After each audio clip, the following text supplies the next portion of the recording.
Welcome my students. এখনকার আলোচনার বিষয় জনসংখ্যা সম্পদ অঞ্চল বা পপুলেশন রিসোর্স রিজিয়ন্স। জনসংখ্যা এবং সম্পদ এই দুটি জিনিসের সম্পর্ক অবিচ্ছেদ্য।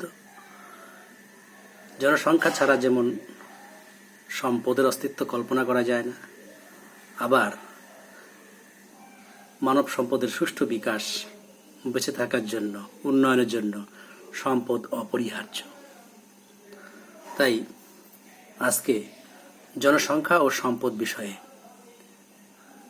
জনসংখ্যা সম্পদ অঞ্চল আলোচনা করছি।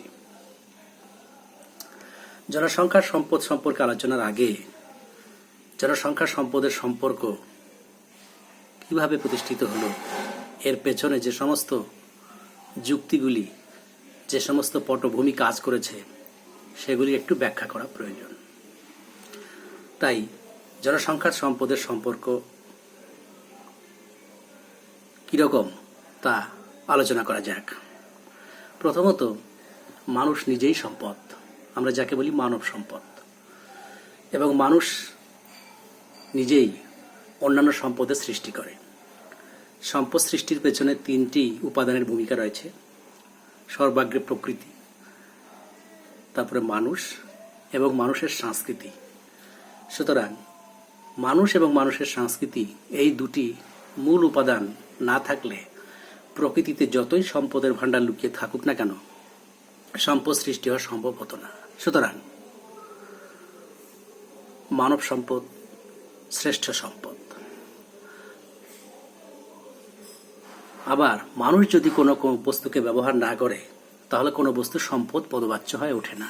অর্থাৎ কোনো বস্তু সম্পদ হবে কি না তা নির্ভর করে মানুষের উপর।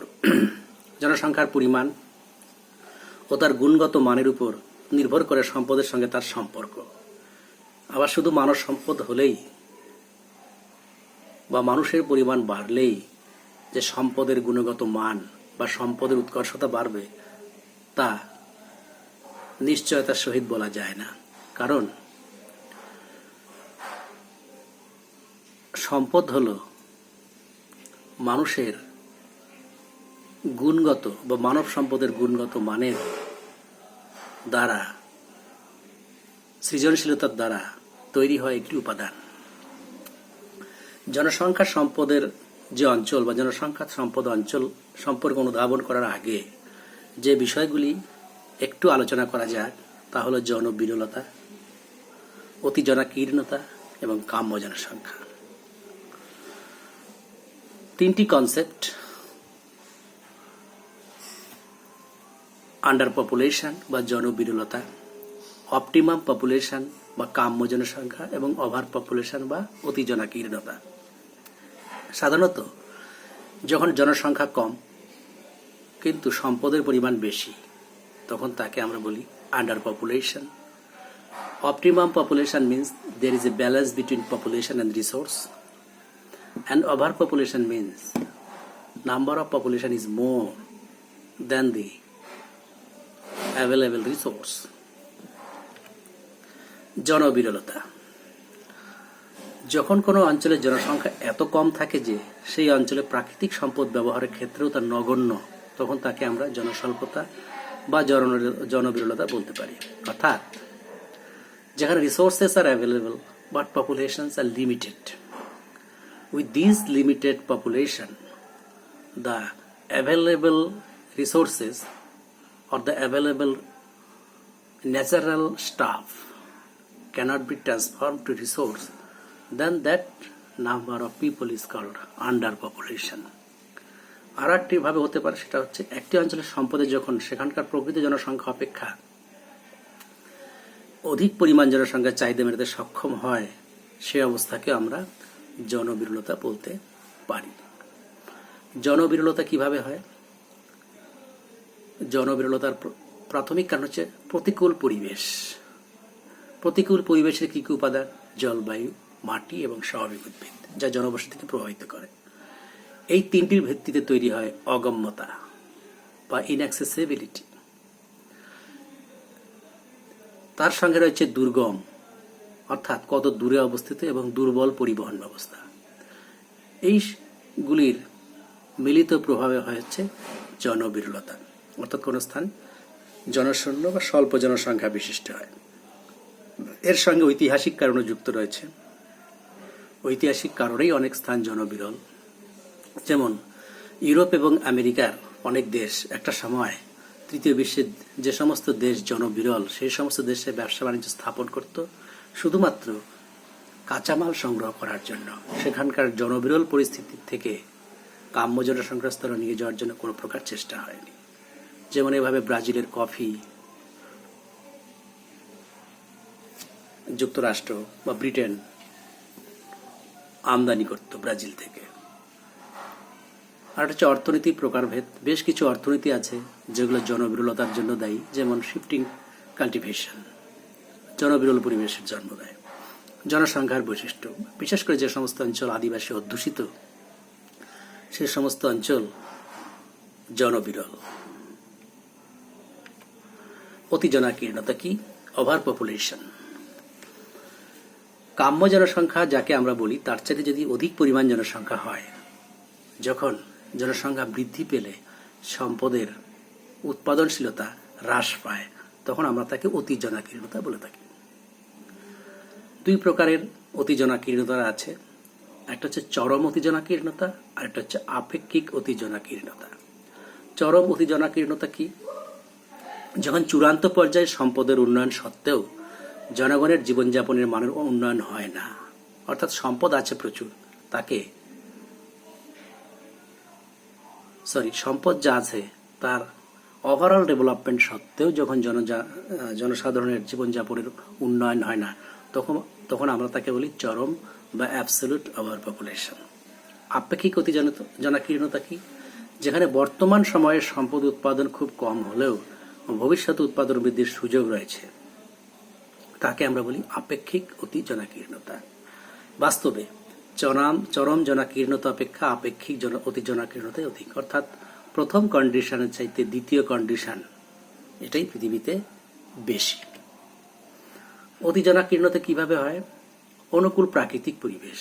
যদি প্রাকৃতিক পরিবেশ অনুকূল হয়, জনবসতি বিস্তার অনুকূল হয়, তাহলে হু করে সেখানে জনবসতি গড়ে উঠতে থাকে এবং একটা সময় সেখানকার যে সম্পদ এবং সে বৃদ্ধি পাওয়া জনসংখ্যা তার মধ্যে সম্পর্ক বৈষম্য দেখা দেয় এবং অতি জনাকীর্ণতার সৃষ্টি হয়। প্রাকৃতিক সম্পদের প্রাচুর্য। পৃথিবীর বেশ কিছু জায়গা আছে যেখানে প্রচুর পরিমাণে প্রাকৃতিক সম্পদ পাওয়া যায়, সেই সমস্ত অঞ্চল ওভার পপুলেটেড হয়ে যায়।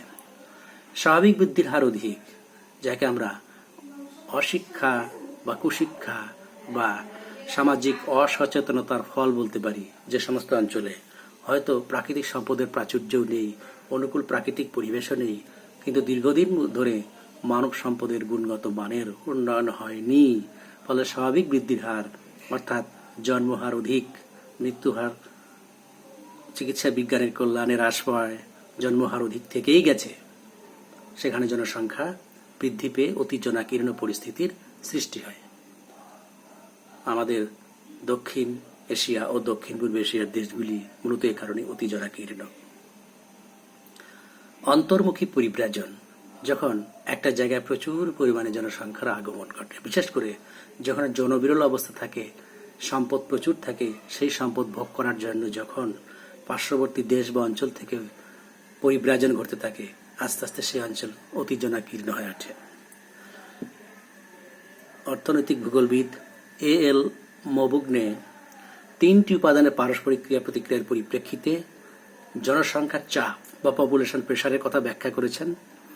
একটিকে বলা হয় ভূমি সম্পদ, আরেকটি জনগণ এবং তার চাহিদা। মূলত কৃষিভিত্তিক অর্থনীতিতে যেখানে জনাকীর্ণতার সৃষ্টি হয়, এই 3টি উপাদানের ভিত্তিতে আমরা অতি জনাকীর্ণতার পরিস্থিতি ব্যাখ্যা করতে পারি। তার ব্যাখ্যা অনুযায়ী যখন জনসংখ্যা এবং সম্পদ দুটোই কম কিন্তু চাহিদা অনেক। আরেকটি সম্পর্ক কি হতে পারে? সম্পদের পরিমাণ কম কিন্তু জনসংখ্যা এবং চাহিদা অধিক থাকে। সম্পদ এবং চাহিদা কম কিন্তু জনসংখ্যা অধিক। এই খ এবং গ নম্বর যে ব্যাখ্যা, এই প্রতিক্রিয়ায় অতিজনাকীর্ণতার সৃষ্টি হয়। প্রথম পরিস্থিতিতে অতিজনাকীর্ণতার সৃষ্টি হয় না। সুতরাং ভূমি সম্পদ, জনগণ এবং চাহিদা, এই তিনটি উপাদানের ক্রিয়া প্রতিক্রিয়ার যেখানে চাহিদা অধিক কিন্তু জনসংখ্যা ও সম্পদ কম, এবং যেখানে সম্পদ এবং চাহিদা দুটোই কম কিন্তু জনসংখ্যা অধিক, সেখানে অতিজনাকীর্ণ পরিস্থিতির সৃষ্টি হয়। বিশেষ করে শেষের যে কারণটি, সম্পদ এবং চাহিদা দুটোই কম কিন্তু জনসংখ্যা অধিক, এখানে চাহিদা অর্থে সাংস্কৃতিক চাহিদার কথা বলা হয়েছে। খাদ্য, বস্ত্র, বাসস্থান এগুলি মানুষের মৌলিক চাহিদা। এর ব্যতিরেকে আরও যে সমস্ত নতুন নতুন চাহিদা মানুষের মনে উৎপন্ন হয় সেগুলোকে আমরা সাংস্কৃতিক চাহিদা বলি, যেগুলো সীমাহীন। সুতরাং সাংস্কৃতিক চাহিদা যেখানে কম কিন্তু জনসংখ্যা অধিক এবং সম্পদও কম, সেখানেই অতিজনাকীর্ণ পরিস্থিতির সবচেয়ে বেশি করে সৃষ্টি হয়। সমস্যা কি? জনবিরলতা এবং অতিজনাকীর্ণতা বাস্তব দৃষ্টিভঙ্গিতে মনে হয় সহজ, কিন্তু এই দুটি পরিস্থিতি প্রকৃতপক্ষে সম্পদ এবং জনসংখ্যার সম্পর্কের পরিপ্রেক্ষিতে নির্ণয় করা হয়। এবার সম্পদ সবসময় পরিমাপযোগ্য নয়, কারণ সব প্রকারের সম্পদ পরিমাপ করা যায় না। আবার কি পরিমাণ জনসংখ্যা থাকলে জনবিরল হবে না, অতিজনাকীর্ণ হবে না, আদর্শ হবে, সেটা সংখ্যা নির্ণয় করাও দুরূহ। কিন্তু সম্পদের বাস্তব অবস্থার চাইতে জনসংখ্যা যদি খুব কম থাকে, আমরা সাধারণ দৃষ্টিভঙ্গিতে তাকে জনবিরল অবস্থা বলতে পারি। কিরকম? সম্পদের অসম্পূর্ণ ব্যবহার, শিল্পে অনগ্রসরতা। সম্পদের অসম্পূর্ণ ব্যবহার কি? জনবিরল পরিস্থিতিতে সম্পদ সঠিকভাবে ব্যবহৃত হয় না, কারণ সম্পদ ব্যবহার করার মতো জনসংখ্যার অভাব। শিল্পে অনগ্রসরতা। জনবিরল পরিস্থিতিতে শিল্প অগ্রসর হতে পারে না। সাধারণত যে কোনো অঞ্চলে প্রথমে কৃষিভিত্তিক অর্থনীতির বিকাশ ঘটে। কৃষিতে উদ্বৃত্ত জনসংখ্যা বা কৃষির থেকে উদ্বৃত্ত আয় থেকে আস্তে আস্তে শিল্পের প্রসার ঘটতে থাকে, কিন্তু জনবিরল পরিস্থিতিতে তা সম্ভব হয় না। পরিকাঠামোর ধীর বিকাশ। জনবিরল পরিস্থিতিতে পরিকাঠামো উন্নয়ন করার জন্য রাস্তাঘাট নির্মাণ, বাঁধ নির্মাণ, জলসেচের প্রসার, এই সমস্ত পরিকাঠামো উন্নয়ন করার জন্য যে পরিমাণ শ্রমিক প্রয়োজন তার যোগান থাকে না। পরিব্রাজনের চাপ ও সমস্যা। জনবিরল পরিস্থিতিতে পরিব্রাজন ঘটতে থাকে, সুতরাং সেটা একটা বড় সমস্যা। বৈদেশিক বাণিজ্যের আধিপত্যে উপনিবেশ বিস্তার হয়।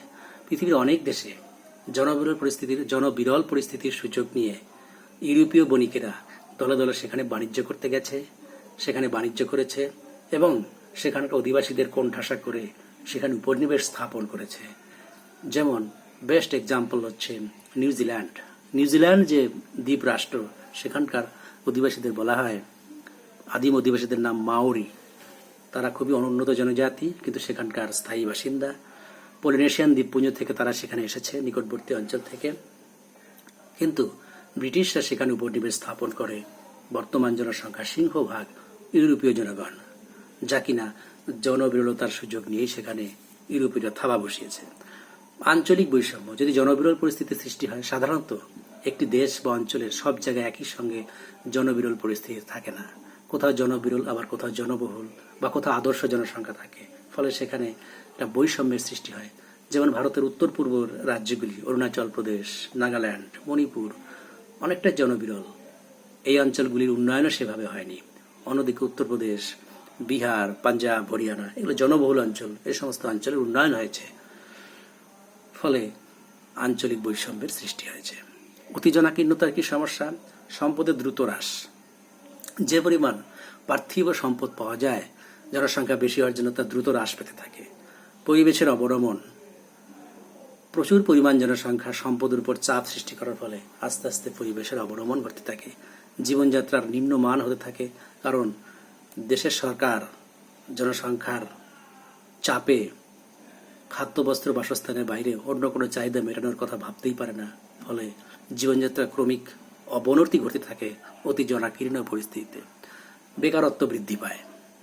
অতি জনাকীর্ণ পরিস্থিতিতে কাজের চাইতে মানুষের পরিমাণ বেশি, ফলে আস্তে আস্তে বেকারত্বের সংখ্যা বাড়তে থাকে।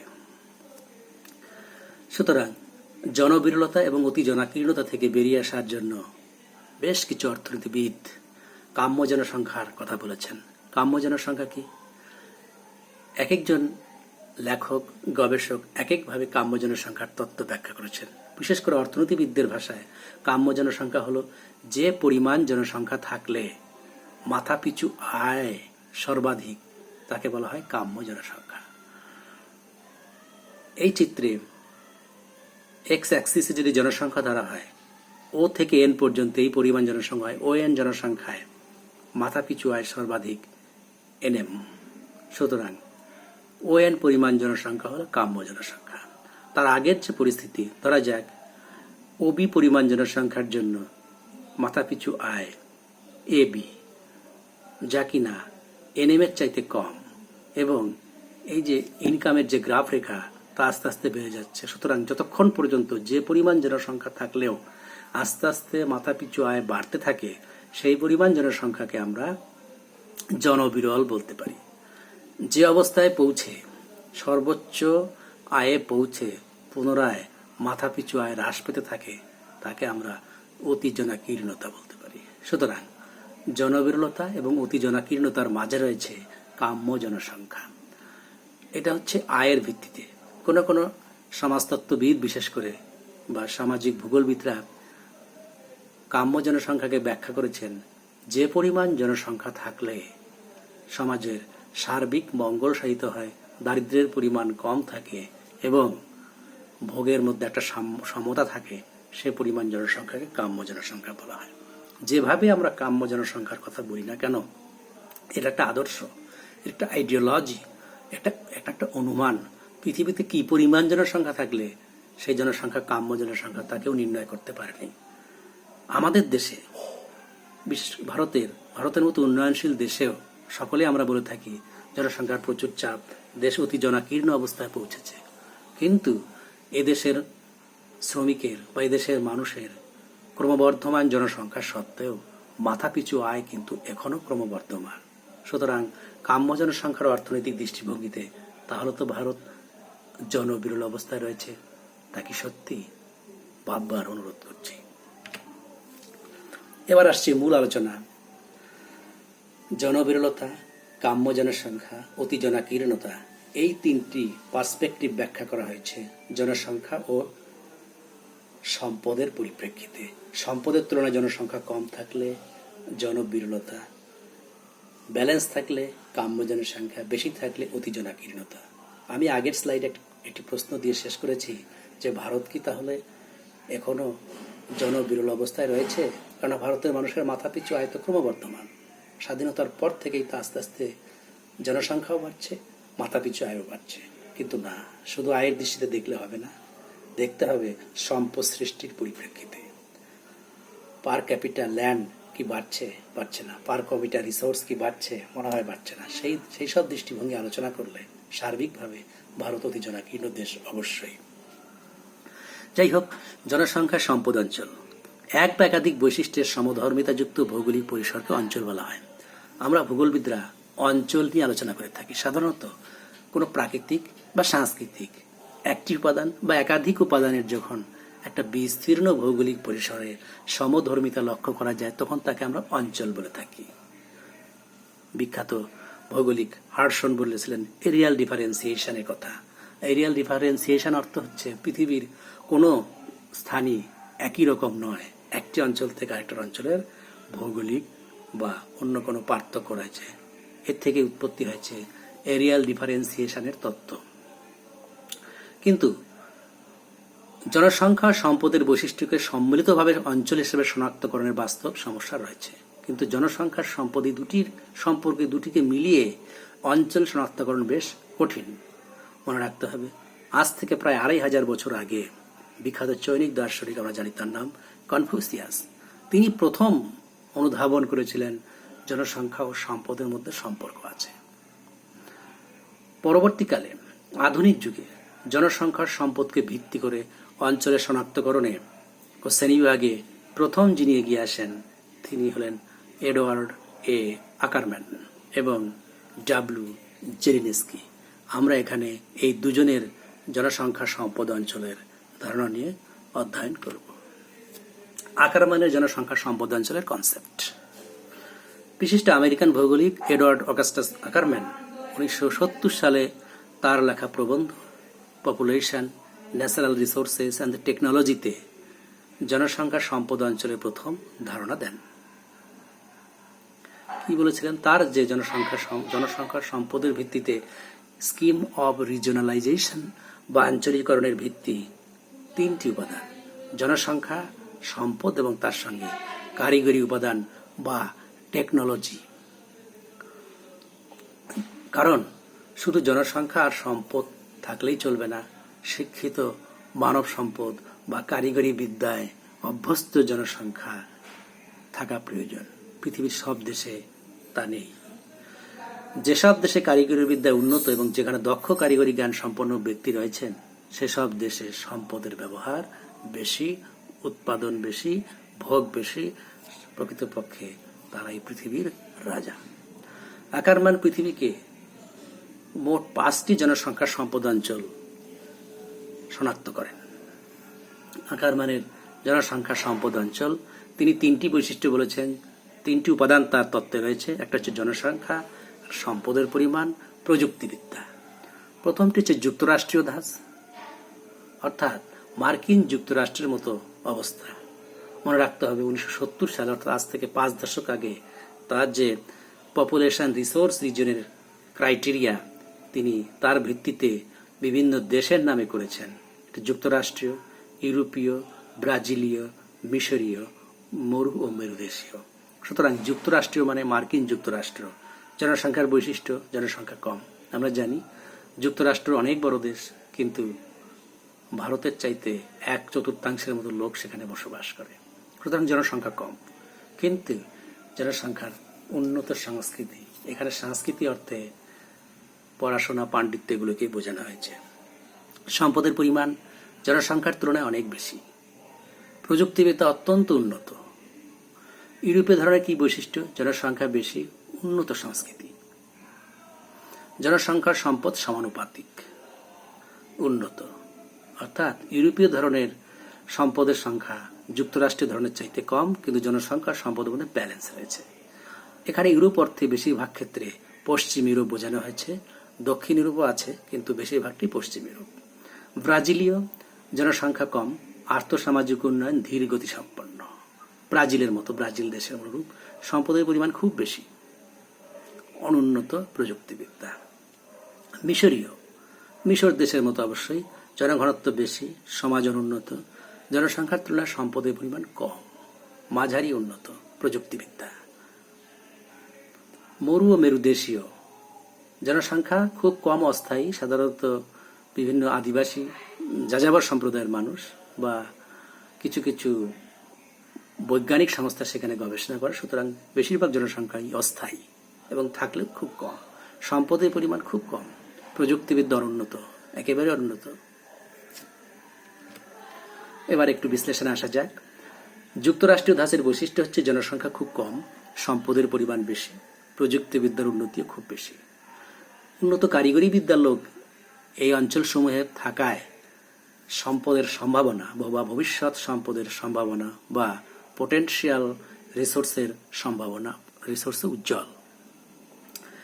এসব দেশে ভোগ বিলাসের জন্য কারিগরি বিদ্যা আরও বেশি সহায়তা করে বলে জনগণের সম্পদ ব্যবহারের পরিমাণও খুব বেশি। অর্থাৎ পার ক্যাপিটা অ্যাভেলেবিলিটি অফ রিসোর্সও বেশি, পার ক্যাপিটা কনজামশন অফ রিসোর্সও এইসব দেশে বেশি। সামাজিক মর্যাদা বা সামাজিক সাম্য খুব উঁচু মানের।